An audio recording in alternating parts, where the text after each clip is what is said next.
Bhavnagar cyber ક્રાઇમમાં નોંધાવેલ digital એરેસ્ટના ગુનામાં વધુ એક આરોપી ઝડપાયો છે. મૂળ ભાવનગરના અને હાલ પુના ખાતે રહેતા 65 વર્ષીય વૃદ્ધ કોન્ટ્રાક્ટરને ગત તારીખ નવેમ્બર 7ના રોજ વિડીયો કોલના માધ્યમથી ડિજિટલ એસ્ટેટની ધમકી આપી કરારમાં રૂપિયા પડાવ્યા હતા.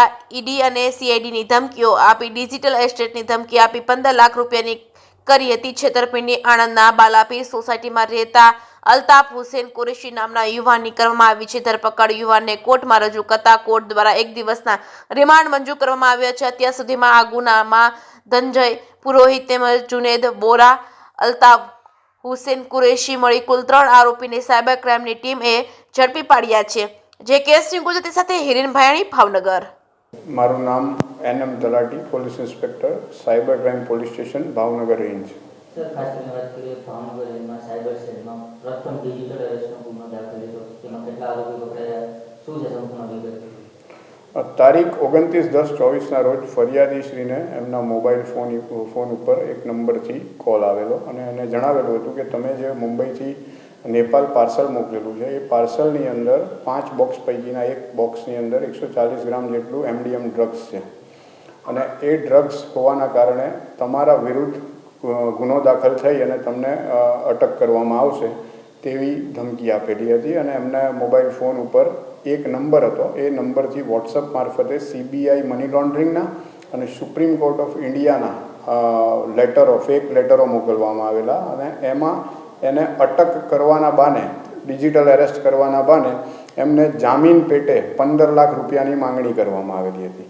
એટલે આ ગુનાની તપાસ અમે કરતા હતા એ દરમિયાન ટેકનિકલ એનાલિસિસ અને એના દ્વારા અમને જાણવા મળેલું કે ભાઈ આ જે મોબાઈલ નંબરનો યુઝ થયો છે અને જેના વડે આ વિડીયો કોલ કરી અને એક પોલીસ અધિકારી તરીકેની ઓળખ પણ આપવામાં આવેલી અને પોલીસ સ્ટેશનનું સેટઅપ પણ બનાવવામાં આવેલું હતું ને એ સેટઅપ વિડીયો કોલ દ્વારા બતાવી અને ફરિયાદીને ડરાવવામાં આવેલો હતો. એટલે એ ગુનાની તપાસ દરમિયાન જે આ નંબર હતો એની અમે તપાસ કરી. એટલે એ તપાસ કરતાં અમને જાણવા મળ્યું કે ધનંજય પુરોહિત નામનો જે આરોપી છે એના નામનું આ સિમ કાર્ડ ઇસ્યુ હતું અને એ સિમ કાર્ડની મદદથી આ વિડીયો કોલ થયેલો હતો અને જે CBI અને સુપ્રીમ કોર્ટ ઓફ ઇન્ડિયાના લેટર હતા એ પણ આ જ નંબર દ્વારા ફરિયાદીને વોટ્સઅપ કરવામાં આવેલા હતા અને એ લેટરની અંદર જણાવેલ એકાઉન્ટ નંબર પર 15 લાખ જામીન પેટે, સિક્યુરિટી ડિપોઝિટ પેટે એમણે માંગેલા હતા. એટલે આ ગુનાના કામે અમે સૌ પ્રથમ આરોપી તરીકે ધનંજય પુરોહિતની અટક કરેલી હતી 1/1/2025ના રોજ. ત્યારબાદ તપાસ દરમિયાન જાણવા મળેલ કે આ કાર્ડ, સિમ કાર્ડ તેમજ બેંક એકાઉન્ટની કીટો 50 જેટલા સિમ કાર્ડ અને બીજા અન્ય 30થી 40 જેટલી કીટો આ ધનંજયે એના તથા એના મિત્રોના નામે કઢાવી અને એક સેકન્ડ આરોપી જે છે આપણો જુનેદ વોરા નામના ઈસમને આપેલી હતી અને એ કીટો જે કીટો છે એ ત્રીજા આરોપી તરફ જતી હતી. ત્યારબાદ અમે જુનેદ વોરાને 6/1/2025ના રોજ આ ગુનાના કામે એરેસ્ટ કરેલો હતો અને ત્યાર પછી આજે એટલે કે 23/1/25ના રોજ આ ત્રીજો આરોપી અલ્તાફ કુરેશી નામના ઈસમને આપણે આ ગુનામાં એરેસ્ટ કરેલો છે. અને અલ્તાફ કુરેશી છે એ આ જ પ્રમાણેના ડિજિટલ એરેસ્ટના ગુનામાં Indore urban cyber crime police station ખાતે 1,60,60,00,000ના ડિજિટલ એરેસ્ટના ગુનામાં અટક હતો ત્યાં.